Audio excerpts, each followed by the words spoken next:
अस्सलाम वालेकुम my YouTube family, कैसे हैं आप सब लोग। उम्मीद करती हूँ ठीक ठाक होंगे। और आज की रेसिपी है ऑलिव वेज पैटीज़ और ये बहुत ही मज़े की हैं। इसको चाय के साथ इंजॉय कीजिए। और सर्दियों का मौसम बहुत ही मज़े का लगता है। जब शाम के टाइम आप चाय के साथ इस तरह का स्नैक लें तो और भी शाम सर्दियों की अच्छी हो जाती है। चलें जी, हम इसके इंग्रेडिएंट्स देख लेते हैं। इसके लिए मैंने लिया है शिमला मिर्च, टमाटर और प्याज लिया है, ऑलिव्स लिए हैं, ब्लैक ऑलिव्स लिए हैं मैंने, पिज़्ज़ा सॉस ली है जो कि इजीली मार्केट में अवेलेबल है, ऑरिगेनोस लिए हैं और चिली फ्लेक्स लिए हैं मैंने इसके लिए। और इसको अच्छी तरह से हमने मिक्स कर लेना है, जो कि हमारा मिक्सचर हो चुका है रेडी। झटपट बन जाती है और बहुत ही मज़े की बनती है ये। इसमें ज़्यादातर इंग्रेडिएंट्स आपके घर पे ही मौजूद होंगे। अब मैंने आलूओं को कर लिया है बॉयल करने के बाद अब मैंने इसे पील ऑफ भी कर लिया है और इसे कर लीजिए मैश। अच्छी तरह से इन्हें आपने मैश कर लेना है। ये देखिए जी, मैंने इन्हें मैश भी कर लिया है। मैश करने के बाद इसमें थोड़े से और स्पाइसेस ऐड होंगे, वो आप नोट कर लीजिए। ऑरिगेनो डाला है मैंने इसके अंदर, सॉल्ट डाला है और इसके बाद मैं इसमें डाल रही हूँ कॉर्नफ्लावर डालने के बाद आप इसे अच्छी तरह से मिक्स कर लीजिए ताकि ये मसाले इसमें अच्छी तरह से अब्जॉर्ब हो जाएं।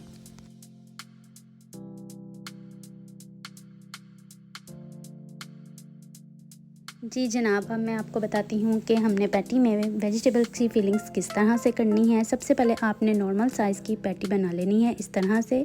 जो हमने सबसे पहले वेजिटेबल्स बनाई थी वो हमने इसमें ऐड कर लेनी है। ऐड करने के बाद मोज़रेला चीज़ ऐड करनी है। चीज़ आप अपने टेस्ट के मुताबिक कम ज़्यादा कर सकते हैं जितनी आपको पसंद हो।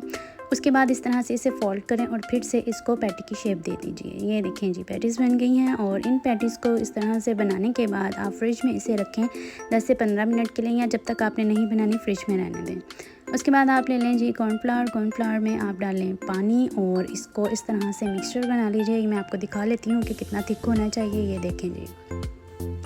उसके बाद आपने जब फ्राई करनी है तो आपने इस मिक्सचर में इन पैटीज़ को डिप करना है इस तरह से, जैसे कि मैं कर रही हूँ। और आप ले लीजिए ब्रेड क्रम। मेरे चैनल पे ब्रेड क्रम घर में बनाने की भी रेसिपी मौजूद है, आप वो भी देख सकते हैं। मैं लिंक भी दे दूँगी इसकी डिस्क्रिप्शन में।